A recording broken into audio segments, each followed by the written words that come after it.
Hello again, everyone, and welcome to another edition of the Inside Lowell Daily Pulse, the Monday, January 19th edition of the Daily Pulse. I'm your host, 𝐃𝐚𝐢𝐥𝐲, coming here from the WellPoint Studios here in downtown Lowell on this Martin Luther King Jr. holiday. Hope you're all enjoying the holiday, remembering one of the greatest men in American history, one of the most influential figures in American history. And I hope for the kiddos out there, you're enjoying your day off, which you probably would have gotten due to a snow day anyway. But we're hard at work here in the Inside Lowell Studios, hard at work here on the Daily Pulse, because today is the day we have the two candidates vying for the Democratic nomination in the first Middlesex State Senate to replace Senator Ed Kennedy in the Massachusetts State Senate. They're here to debate the issues for you, and I'm going to introduce them to you and get going with our discussion in just a quick second. Let me first thank my Daily Pulse sponsor, Ray Booten, licensed realtor in Mass and New Hampshire, certified appraiser in both states as well. So if you're looking to buy or sell a home, a business, or a commercial property, get in touch with Ray Booten today. Good news is you can find him easily enough online at realestaterayBooten.com. That's realestaterayBooten.com. Thanks as well to our friends at WellPoint for hosting us here in the WellPoint Studios.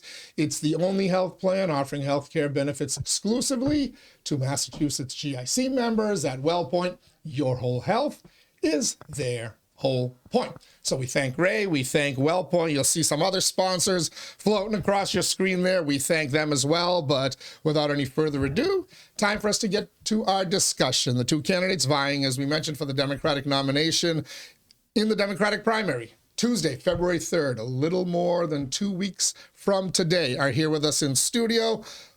To the left on your monitor, 16th Middlesex State Representative Rodney Elliott. Good morning, Representative Elliott. Thanks for joining us. Good morning. Thank you for having me, Teddy. To the right of your monitor, the 17th Middlesex State Representative Vanna Howard. Good morning to you, Representative Howard. Good morning, Teddy. Thank you for having us here. Thanks, both of you, for coming in as well and braving the snow out there. And I apologize in advance for my voice, but I'm going to plow on through and keep annoying people. But I'll try to keep my talking to a minimum and let the two of you get to it. For those watching their first Inside Lowell debate, I'm just going to go through the format here that we're going to be following today. It's the same format that we follow on all of our debates here at Inside Lowell. Each candidate will be allowed a 1-minute opening and a 1-minute closing statement. Candidates will have the opportunity to address questions from me and get to answer each question. Any candidate specifically mentioned in somebody's response will have an opportunity to respond to that if they so choose, just to let me know. We do ask that you keep your responses to about 60 seconds, a minute to a minute and a half, 90 seconds. We're not going to use a time clock. I'm not going to put up flashcards to give you the yellow card, red card warning that your time is up. But we'll try to move it along and hopefully get as many questions in as possible in the next 45 minutes or so. The candidates are seated alphabetically in the order of the opening and closing statements, and the questions are going to follow that as well in alternating order. So, without any further ado, unless you have any questions for me, it's time to start our discussion, and we'll start with our opening statements. First, you, Representative Elliott. Sure. Good morning. Again, thank you.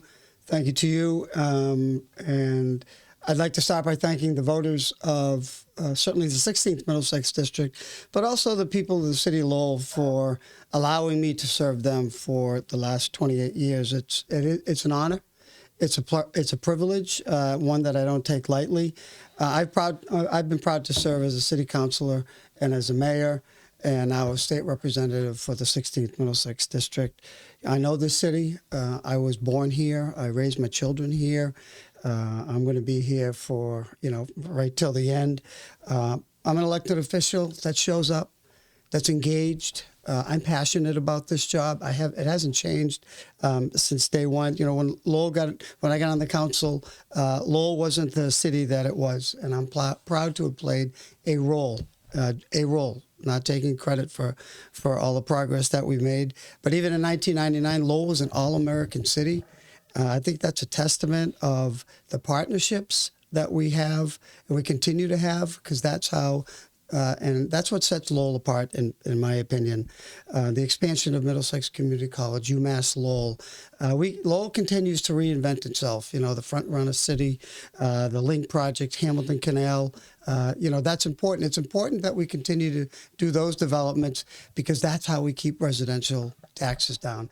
That's how we get companies into, and we have to provide incentives, right? We have to provide tax incentives, which is, you know, whether it's historic income tax credits, which we'll probably get into a little bit later. But look, my experience is not only in the city council. I've worked in state government, local government, federal government for 42 years. And that experience to me provides, you know, the experience necessary to, you know, continue. And the towns, I'm going to be a senator that will not forget the towns. I'm going to be in the towns. I've been in the towns. I've been at town meetings. I've worked in towns and the city. And I think that experience is important as we move forward. So I look forward to more discussion and answering, you know, more questions. And so. All right. Thank you, Representative Elliott. Representative Howard, your opening statement. Well, good morning, Teddy. Thank you so much for inviting me to be part of this important discussion. And as you mentioned earlier, this is a historic day celebrating the Reverend Dr. Martin Luther King Jr. Day. So yes, the kids out there having a day off, having fun in the snow, I hope. First, I just want to thank the leaders that came before me to set the foundation, to make our city, to make our communities better. So there's much more work to be done, but I want to acknowledge the Lowell delegation as well, and the Merrimack Valley delegation, Representative Colleen Gary, Rep. Acero, Representative Elliott, Representative Hong, and the late Senator Ed Kennedy for their service to making this city, you know, better for everyone. The quality of life for everyone. But I just want to say thank you again. I survived the killing fields of Cambodia when I was 9 years old. I came to this country at the age of 11. But during the 4 years during the Khmer Rouge, I lost my dad, 3 of my siblings, and my grandparents. And so when I came to this country at the age of 11, I, ever since, have lived and learned to be resilient, and to make good things happen with the help and support of others. And so that's why I'm running. As I did as a state representative, I want to help others, and I will be there for the first Middlesex, for the people of the first Middlesex, Lowell, Dracut, Dunstable, Tyngsboro, and Pepperell. Thank you. All right. Thank you both. We'll start with our question and answer session of this discussion. And the first question will go to you, Representative Howard. In 2015, the first casino opened in Massachusetts. That same year, the first medicinal marijuana facility opened. And in 2018, the first recreational marijuana facility opened. Since then, we've added a millionaire's tax, expanded lottery, gambling in every way, shape, or form, including right from your cell phone, and all this new revenue. And yet we're told that the next fiscal budget is going to be challenging, and cities and towns are concerned about cuts in local aid. Where did all this tax revenue from the last 10 years go? Why is the budget so tight? Has that money been spent wisely? Representative Howard, you start first. Thank you, Teddy, for that question. Yes, in the last few years, with the revenue from the casino, from the cannabis, has helped our local infrastructure, local aid. However, with the inflation, with the cuts, from the current administration, that money, the revenue from that, the sales tax from that, is not meeting the cost of inflation, the rising cost of housing, of food, of healthcare, of anything you name with the inflation. So it's not catching up. And so even with the millionaire share, the Fair Share Amendment, the millionaire's tax, even with that, and since we voted in support of it, I was proud to support of that. It's just not catching up with inflation, and with the like I said, with the cuts coming from the federal government, it's not catching up with the inflation. Okay. Representative Elliott, to you. Yeah, so we have a $62 billion budget, right? I'm a member of the Committee on Ways and Means. I attend all meetings, especially those called the revenue consensus. And while I do understand your point about, additional revenue coming into the to the state, we also have to be cognizant of the services that the state of Massachusetts does provide. Mental health services, behavioral health, substance abuse. I mean, as I mentioned, $62 billion. Health care costs, that is the single most increase in this budget. 46% of our budget goes to health care costs. We need real reform when it comes to how those costs are being paid for. And the governor has submitted a plan, and that's a priority for this particular session. Things like, go into an emergency room. We all know you go to the emergency room and they're full. So those costs are triple. So when it comes to healthcare, that's the same $2.8 billion increase. That is not sustainable. We did a poor job when it comes to Stewart. But things like public transportation, the millionaire's tax, 50% of that goes to fund education, which is drastically underfunded. The other 50 goes to public transportation, which was and continues to, need improvement. So, while I understand your point, healthcare, Chapter 70. Chapter 70 needs to be reformed. The towns can't afford it. We see layoffs, and so there is work that needs to take place. But we can talk a lot about the state does provide services, and I understand your point, but the money is being spent, in my opinion, spent well at the State House. Okay, a quick follow-up on that, and I'm going to keep the same order. And you mentioned the federal government and the cuts. Given the fiscal challenges, given all the services that Massachusetts provides, should the governor and others in state government continue defying new federal policies and risking potential funding for Medicaid, housing assistance, food assistance, and other avenues since we need that federal money so much? Representative Howard, I'm going to give you a chance to quickly respond to that. Yes, we need to find ways of meeting the needs. We have high costs in utilities, high costs in food, high costs in healthcare. So we need to find a better, we need to modernize policy, because until the governor released her proposal for the FY27, right now the indication is, with the federal government, with the cuts coming our way, we need to wait and see what the proposal of the governor proposal for FY26. I'm also serve on the Ways and Means, so we're waiting to see once she release her FY27 budget, then we'll go from there how to set policy and the Ways and Means from the House and the Senate to see where we need to come to prioritize the needs, like you said, food assistance, housing costs, utility costs, healthcare costs for our communities. Should those state policies that are set be in line with the new federal policies so that we don't risk getting some of that funding?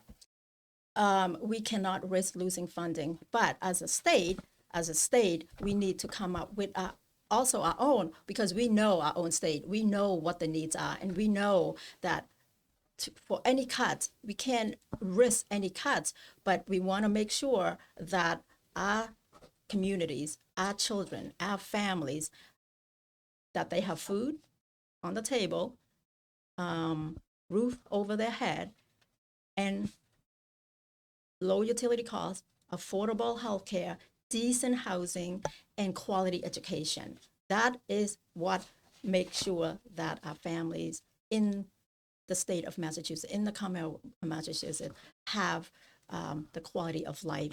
We talk about the social determinants of health, jobs, home, food, decent place, safe place to live for all for all. So equity is very important for all of us here in the state of Massachusetts to make sure that we have that quality of life, but also have, but we need to bring everyone together to make sure that all the voices are heard when we talk about the quality of life for the families and children of Massachusetts. Representative Elliott? Repeat the question. Yeah, please. so you said the money is being spent wisely, and but the governor and others in the state leadership seem to be defying the federal government regarding some new guidelines, and we're starting to see in some states like Minnesota, federal money now being withheld for important things like mental health, like Medicaid and food assistance and other things. Should the governor get the Massachusetts policies and the legislature by extension to align more with what the federal government is now requiring, or should they continue to kind of have this adversarial relationship? Well, look, that money that was withheld from the federal government, that's absurd, because they did reverse course and that money goes to the state. There is federal law that you can't defy just because it's a different administration. You've got to follow, that legislation. Medicaid. You're going to cut Medicaid. Most of those individuals are disabled. They're disabled and they need that support. So I don't know if there's anything in particular you're talking about, but federal government can't just arbitrarily cut. That's going to be real. That's going to mean real impact to the Commonwealth. And the Affordable Care Act, good example. There's now a bipartisan effort to restore those credits, because people cannot, if you listen, and we're out there, and I'm out there, people cannot afford their health care premiums. So I also think there needs to be reform. You talk to towns, they're moving to the GIC that were once self-insured because they just can't simply afford it. So the answer is, I think that we need to stick up for the values of Massachusetts. And if it's contradictory to what the federal government, then look at states across the country are suing the federal government because they're not in compliance with the laws that were put in place. Okay. Thank you both for that. Next question. We'll start with you, Representative Elliott. Kind of on the same vein of funding being withheld for not following policies from a higher government entity, governor's withholding funding from Tewksbury. And it sounds like Dracut as well, in the form of grants, due to their continued defiance of the MBTA Communities Act. How will you work as a state senator to either convince these communities, Dracut is in this district, how will you work to convince Dracut to either adopt the MBTA Communities Act or work within the legislature to eliminate the financial penalties that these towns face when they don't comply? Yeah, sure. I'm not convinced that the state has the authority to do that. I know at the outset there was there was a concern that they were going to withdraw money for the housing authority. I think it was Waltham. Quite frankly, I'm not convinced that can happen. If you have been to I have been to Dracut Town meeting in June, unequivocally concerned with the locations that were selected. They're opposed to it.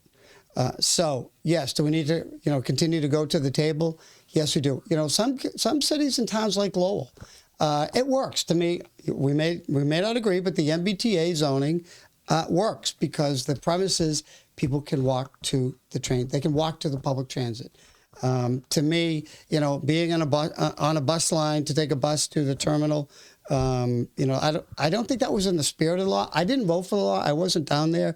But like any law, there needs to be amendments. There need to be adjustment. It shouldn't be the cookie cutter, mold that that everything fits into the certain categories. So, how will we work? Yes, you've got to bring those individuals to the table. The governor's office, the executive office of housing and livable communities, and come to a compromise. I don't believe you can withhold funds to those communities.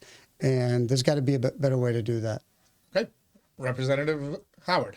Yes, so with in terms of the MBTA communities, I think we need to come together, see what works in this particular, for the town of Dracut. I looked at Andover, Bedford, those two towns, similar to Dracut, the size.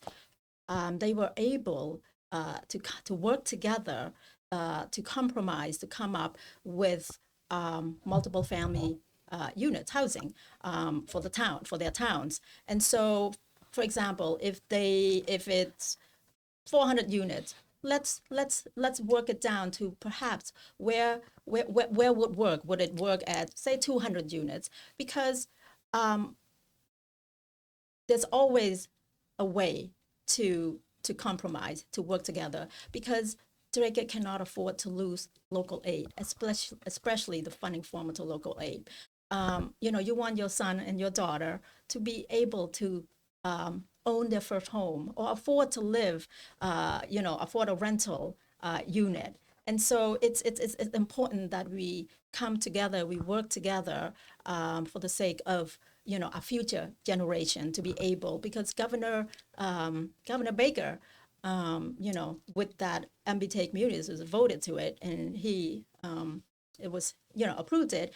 It's really to help with the housing production, to help with the housing costs, because as we know now, we are being priced out. Many families, children right there, college grads, the recent college grad, they need to have a job, but young families with children, they want to be able to own their first home and to live, to be, in affordable housing that's affordable. So we need to think of the future, because the future growing, particularly for for Drake, we need to think about our sons and daughters to make sure that they can afford their first home or their first rental unit to live. Okay. Thank you both. Next question, and you'll answer first, Representative Howard.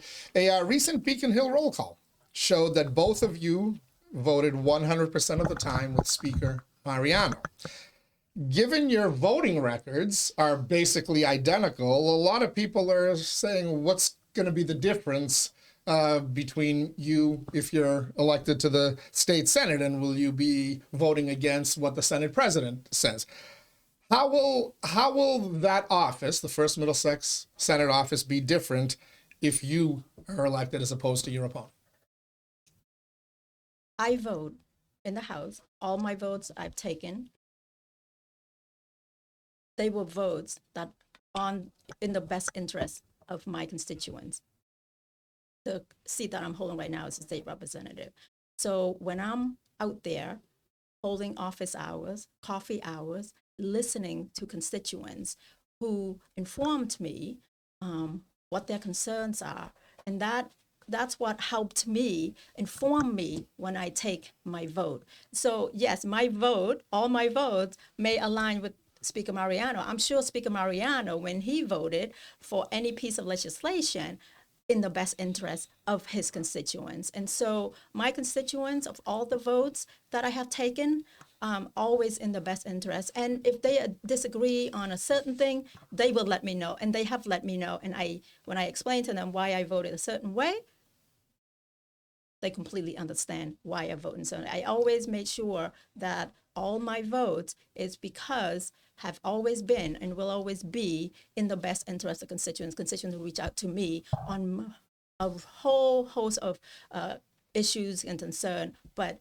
first and foremost in behalf of their best interest, and well informed by them on what their concerns are, what they every day, what they are, what they looking for in their state representative or the state senator. Okay, thank you, Representative Elliott.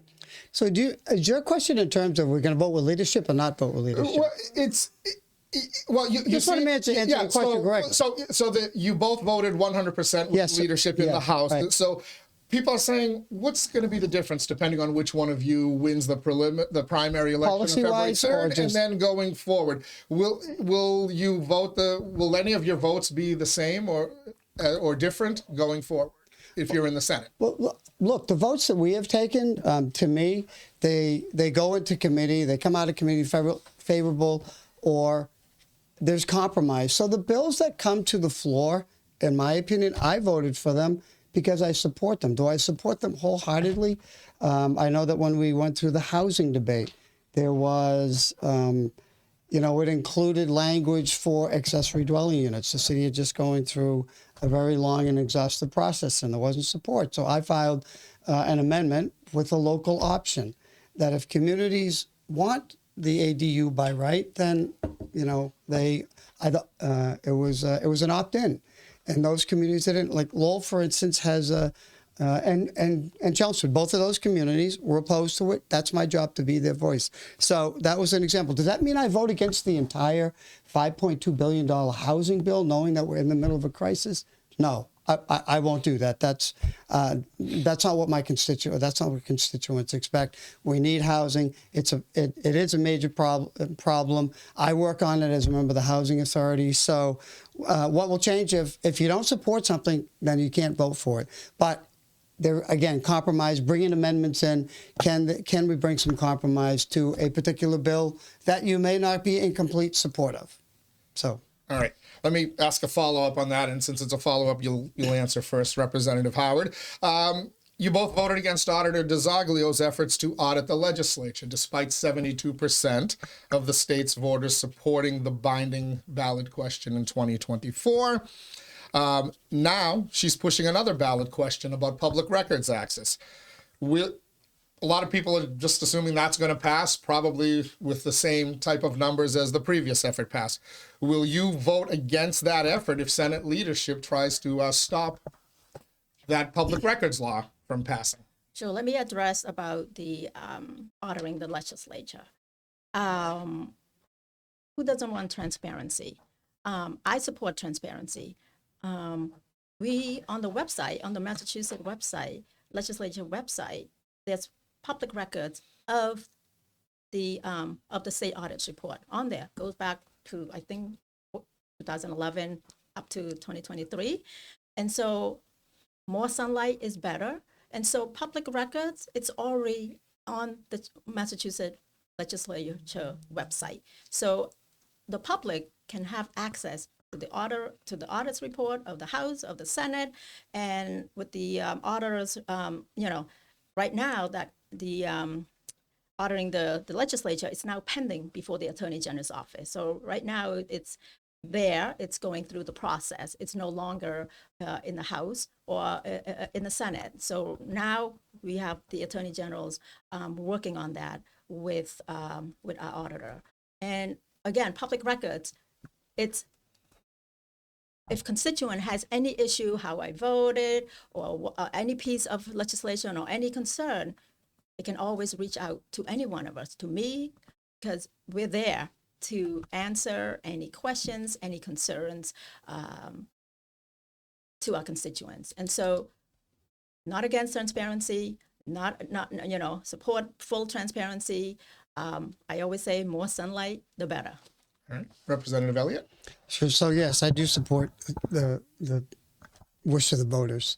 In fact, when I was a city councilor, I had put forward a motion that there be no more non-disclosure agreements within the city.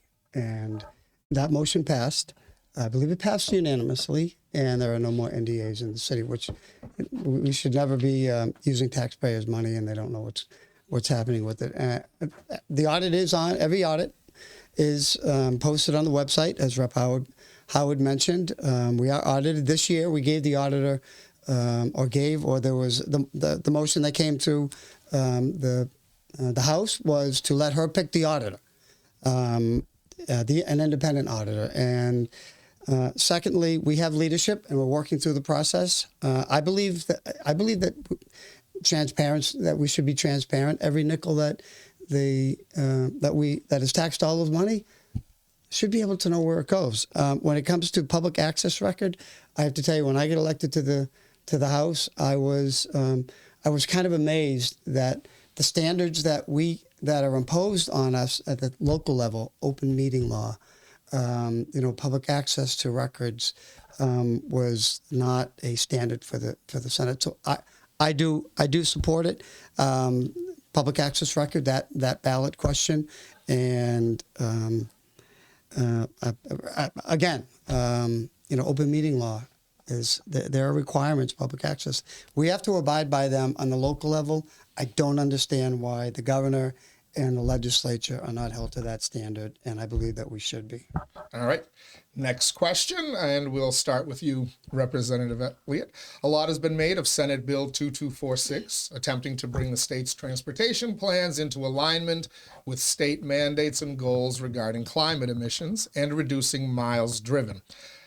Please address how you will vote in the Senate if that measure comes up for the vote, and for a vote and why? I will not vote to support this. There are some provisions. First of all, I understand the premise is to reduce the number of miles on the road. It's a major contributing factor to to pollution and regi gases. That being said,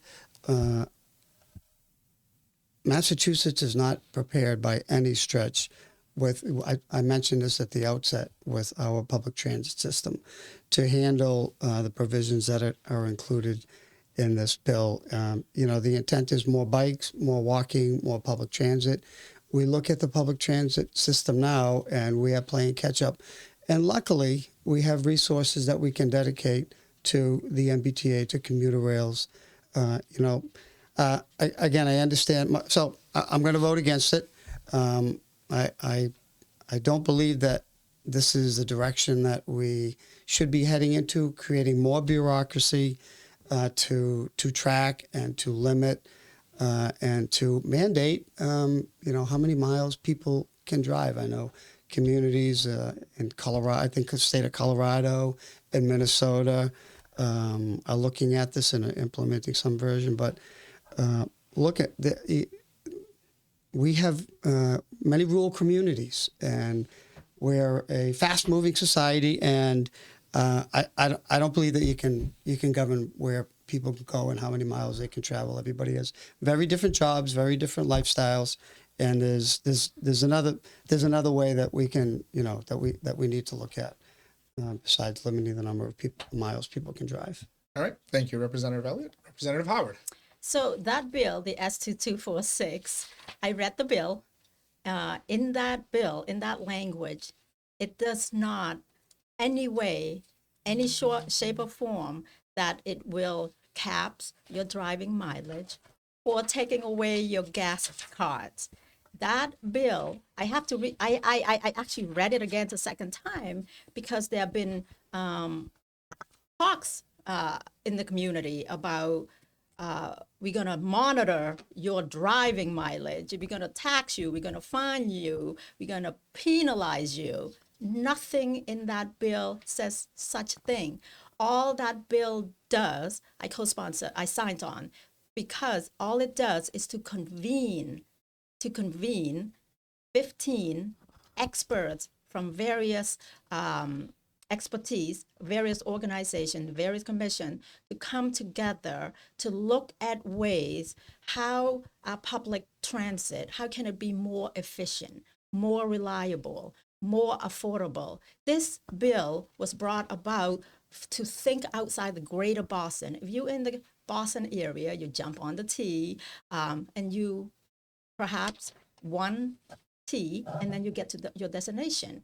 Outside the greater Boston, here in the city of Lowell, or in the rural communities, the suburban communities, you have to take a bus, and then to a commuter rail, and then to another bus, another shuttle, and it's actually expensive. So all the bill is doing is just to convene experts to look at a feasible way. How can we make sure that a Massachusetts resident has another choice? Because right now, I took the commuter rail for 10 years, and it was affordable back then when I worked in Boston. I now take the LRTA from time to time with my daughter because it has the ADA chairlift going places in the area. But for many, they'd rather not sit in traffic for 2 hours.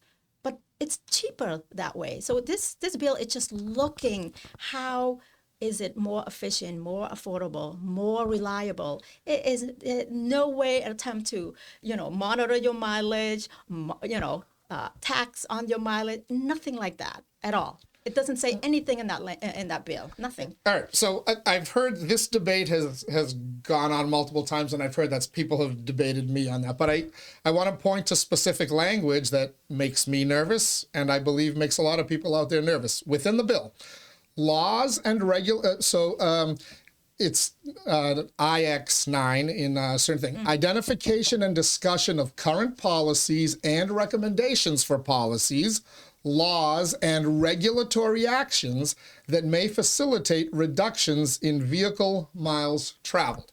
Laws and regulatory actions. When you regulate something, you are limiting it. And the assumption is there has to be some kind of a penalty for those who go above whatever that limit is. Should that part be taken out of the legislation and focus more on the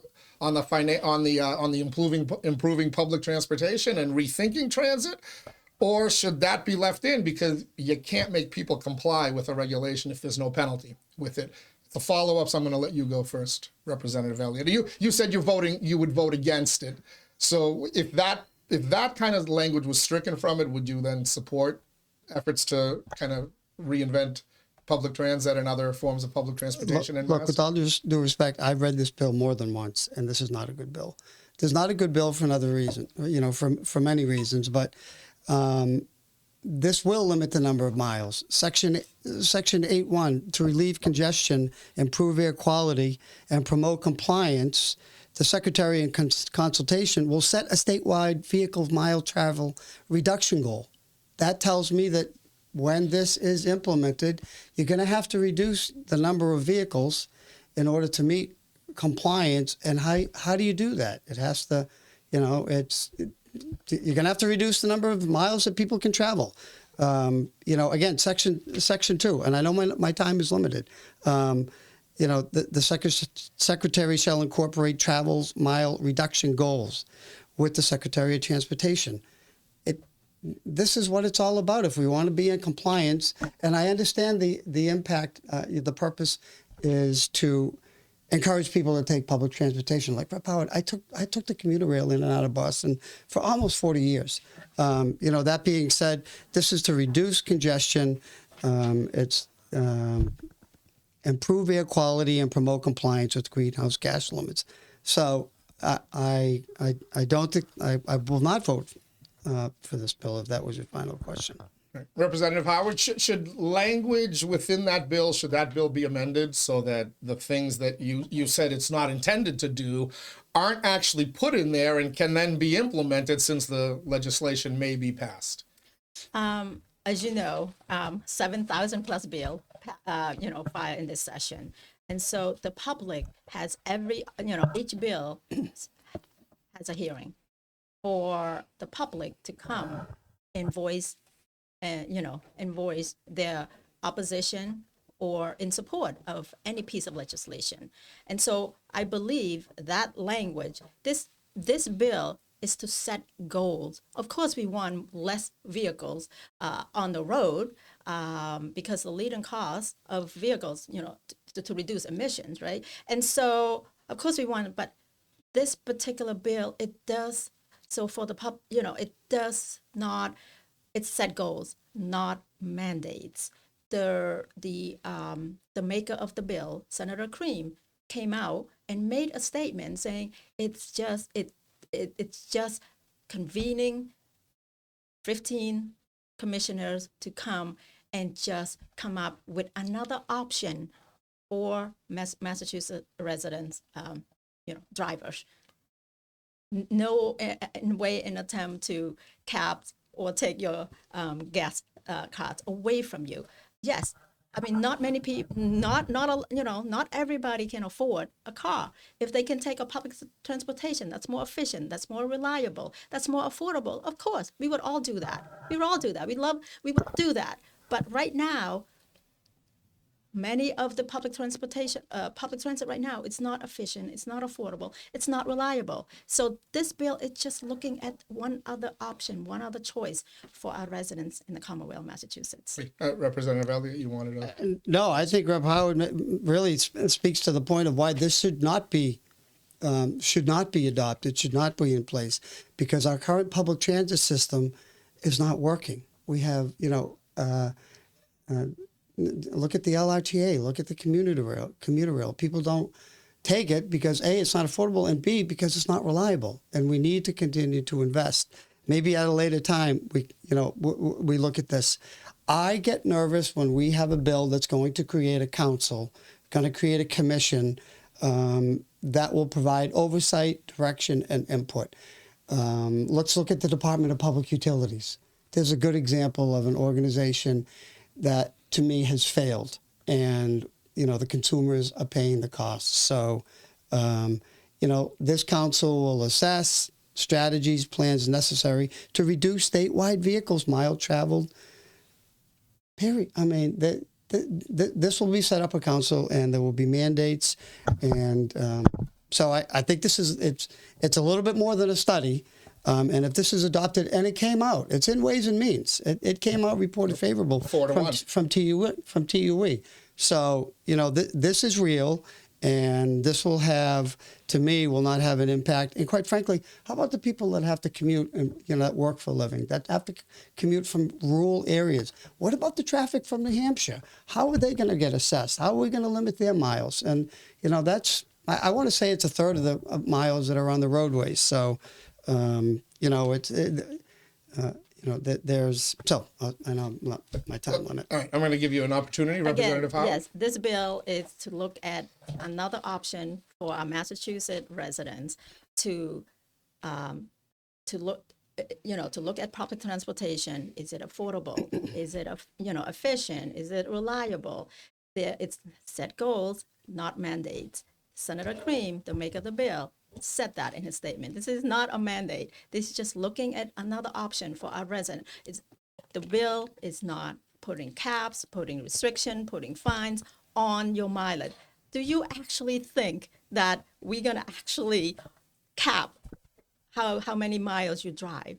Do you actually think that it just doesn't, to put a mileage to restrict how many miles I drive. This is not the bill. The bill doesn't do that. It's just look at the LRTA. Right now, I hear from constituents all the time that taking the LRTA, it's free. The pilot program is free. However, they have to take that to the commuter rail, and then when they get off at North Station, unless you work in the North Station, which I used to, I worked in Boston for 10 years, I was able to get off North Station and then walk to work. But many of our commuters, they had to take another shuttle, and more time, more long hours, cost more. Right now, with the price of gas still low, a lot of people rather drive. So it's just looking at another way for efficient, reliable, affordable way for another choice for our residents. It's not a mandate. It just set goals. All right, we've established the differences on that one. I want to move on to the next question. We're going to start with you, Representative Howard. Massachusetts boasts a lot of advantages in education, standard of living, and other things that should be inspiring people to stay here and to create jobs here in Massachusetts. And yet the state is struggling recently in terms of private sector job creation. In some studies, we rank 50th out of 50 states for jobs created in the private sector. What happened? How did we get to that low last place ranking? And what does Beacon Hill need to do to reverse that trend so that folks are creating jobs again in Massachusetts? So we are still recovering from COVID. Here we are almost 6 years into COVID, where many people left jobs. Many businesses couldn't survive. Many jobs was not created because of the because of COVID. So Massachusetts, and you add the high cost of living, high cost of rental units, high cost of housing, and that's a more reason we need to produce more housing that's affordable to entice people to stay in Massachusetts, to live in Massachusetts, to work in Massachusetts. We hear all the time, Massachusetts is getting too expensive to live. And so we want people to, college grads, right? They need a job. In Massachusetts, we have the best medical institution. We have the best higher ed education. So we need to invest in those, invest in Massachusetts, make sure our college grads stay here, have a job, young families stay here, raise their family. That's affordable. So when you add all that together and to create jobs to stay here, because we are still have not fully recovered from COVID. I mean, we got ARPA money, right, to help us, to help our small businesses. Our small businesses, we want them to strive and survive. Our small business, our creative economy, small businesses are the backbone of this country, and we want to make sure that they are struggling as well. Many businesses only open 3 to 4 days a week, or maybe just 5 days a week. You're a small business owner, keeping your business running, having enough staff to make sure your business is running. Many businesses can't afford now to hire adequate staffing. So jobs, housing costs, quality of life. So we need to do everything we can to make sure that people are not leaving Massachusetts because it's too expensive to live. And so, yeah. Right. Thank you very much, Representative Elliott. To you. Sure. So, the Commonwealth continues to invest in continues to invest in different sectors, right? That's what we have to do. The governor just rolled out about 2 months ago, I believe, maybe it was 6 weeks ago, $400 million for life sciences. We have to continue to invest in biosciences. I think a smart strategy that the governor was in one of our supplemental bills is Secretary Howe wants to put the state on a path to compete with CHIPS. It's called the CHIPS Act, and there's billions of federal money for the CHIPS Act. We stepped up and we partnered because there was a matching grant, and we did. So even in the first Middlesex District, which is what I'm worried about the Commonwealth, but I'm also worried about the first Middlesex District. We needed to invest for companies like MACOM, Analog Devices. Those companies are not competing. We need to compete with China. So diversifying our sectors. Look, we have the best healthcare system in the country. We have an education, greatest education system in the country. This LINK project, we're taking advantage, and I will work. This will be the priority, to get state resources as a state senator for the LINK project. What does the LINK wants to do and have had some success? Bring companies in. There's a ready-made workforce coming out of UMass Lowell, and we want them to stay here. So we're going to have to build housing. So that's the direction that we need to continue to move into, and create jobs, be competitive globally, not just in Massachusetts. And I think those initiatives that I've supported, that I'll continue to advocate for as a state senator, and Massachusetts is very competitive. Let's face it. We just talked about education. Having that workforce, we got to keep them here, and we do have to make it more affordable. And the key element to me is housing. So. All right. So thank you. You nice segue into the last question. You both kind of touched on that. When people talk about affordability, housing is the big concern. It's been termed a housing crisis here in Massachusetts. And yet the costs of construction keep going up. The costs of rent, home ownership keep going up. And all too often, affordable housing is only affordable to those who are receiving some type of assistance financially to live in that housing, but that money ultimately comes from taxpayers, and whether they're from the first Middlesex District, the whole Commonwealth of Massachusetts, or federal dollars from others in the United States of America, housing is expensive here in Massachusetts. What can the legislature do? What can you do, if elected to the state Senate, to bring down the cost of housing without basically just subsidizing it, which, from what we've seen, only drives up the cost of housing? For me. It's a Representative Elliott. Yeah. So look, we did. Yeah. No, we adopted a massive housing bond bill, right? That include not only policy incentives but also financial incentives. Look here in the city of Lowell. We have the Secretary of Justice up here on a regular basis. It's about relationships, and it's about being, as a former state employee and federal employee, those communities that use the grants, and there's a lot of communities that receive grants, those communities that receive grants and their actual results are looked upon more favorably when, we're distributing grants. So you look at downtown, And I think a successful program that I supported in the House was the HDIP program, Housing Development Incentive Programs. Those funds are used to provide to fill in gaps, right? Gaps for those development projects like Lowell, like gateway cities that are old, old projects that, once they put all of the financing together, there's that gap. Those funds fill that gap in so we can develop like a 45 Merrimack Street. Continue to develop housing is the key. And I'm proud to say when I was on the city council, we wanted to develop the Hamilton Canal District with, primarily commercial. But the market fell out. And I was proud to bring the motion in. Look, we have wind development. They want to come in and do housing. It's going to satisfy a need, bring people downtown. And sure enough, that development took place. And the Housing Authority, we have two major projects that sat idle. They were in the back burner, no movement for almost a decade, right? And I'm proud that I brought motions forward to move those projects. And I also sit on Renew Board. There's 118 units that are coming online, and I'm proud to say that I played a role in it because you can't take credit for everything. It's always a group. But even River's Edge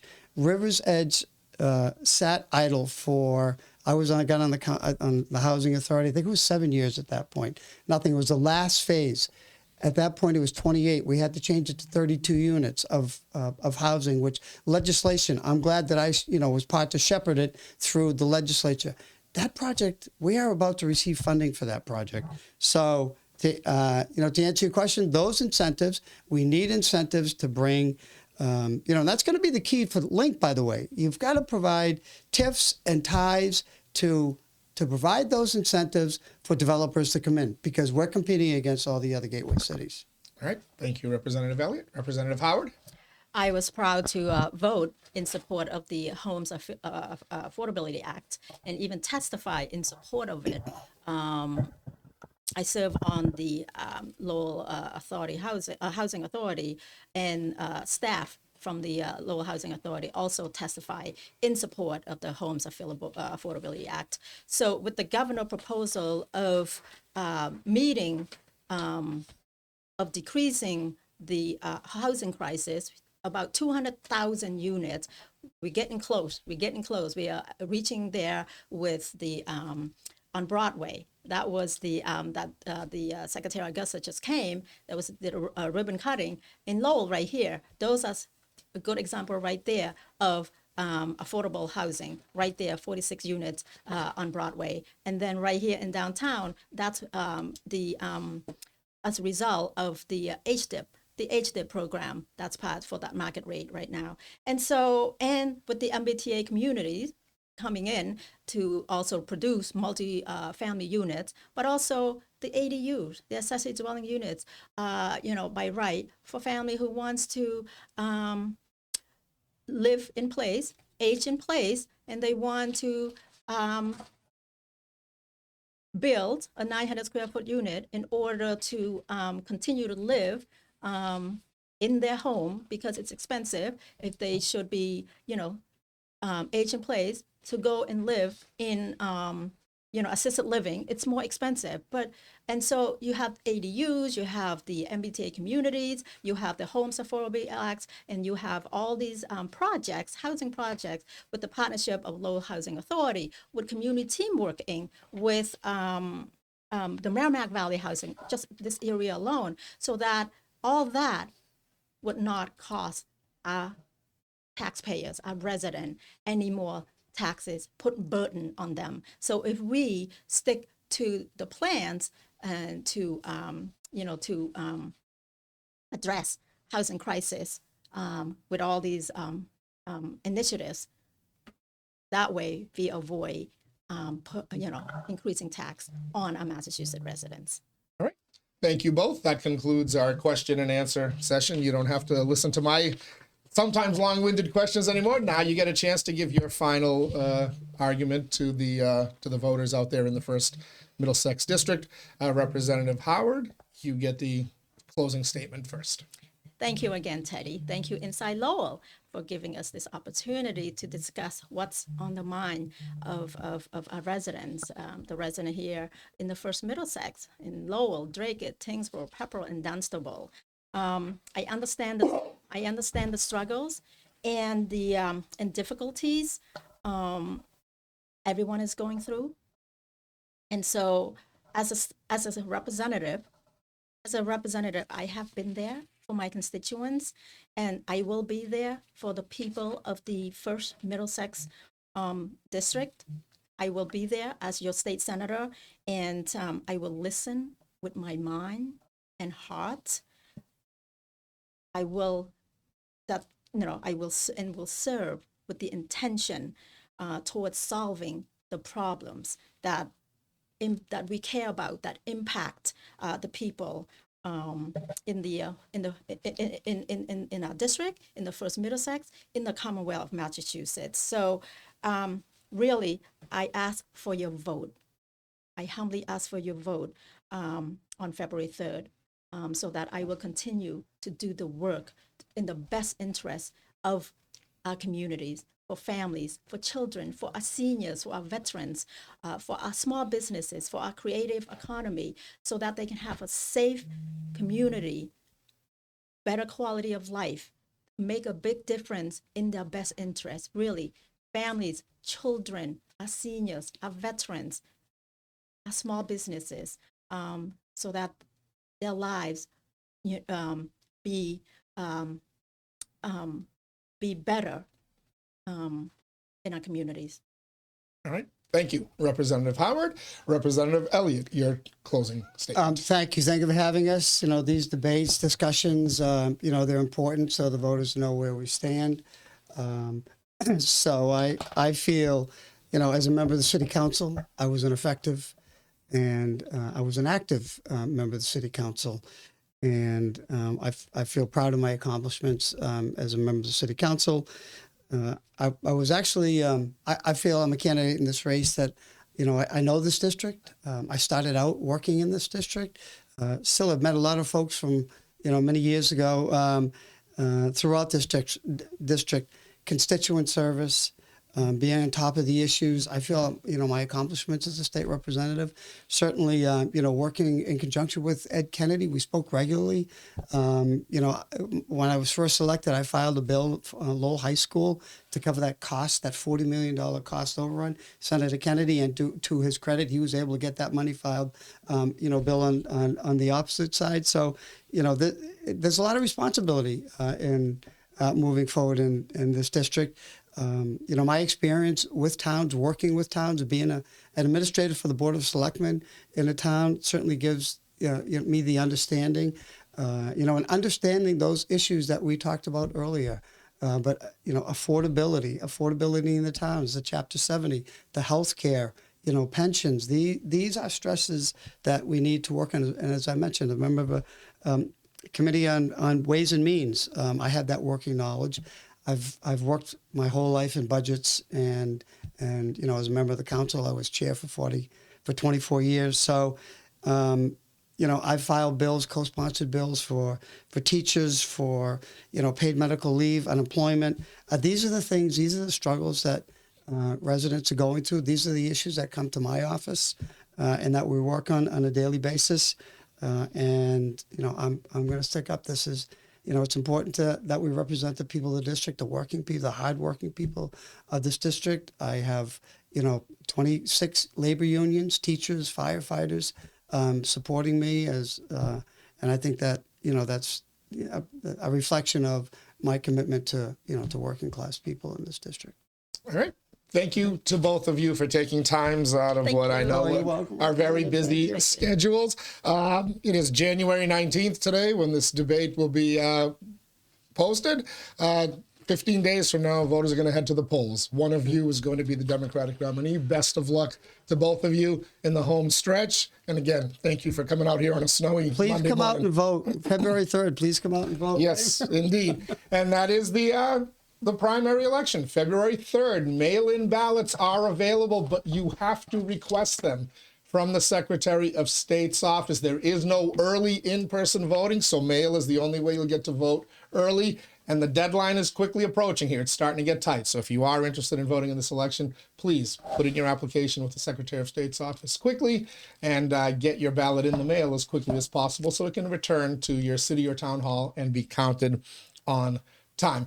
Last week, by the way, we chatted with Sam Meas, who is trying to get on the Republican ballot. He's mounting a write-in sticker campaign. There is an unenrolled candidate in this race, Joe Espinola from Drake, and he's going to join us Wednesday on the Daily Pulse. So we're trying to cover this race as much as possible, and hopefully we'll have a debate come the March 3rd general election with whichever one of you two emerges and the other two candidates. I hope you come back again someday in late February, okay?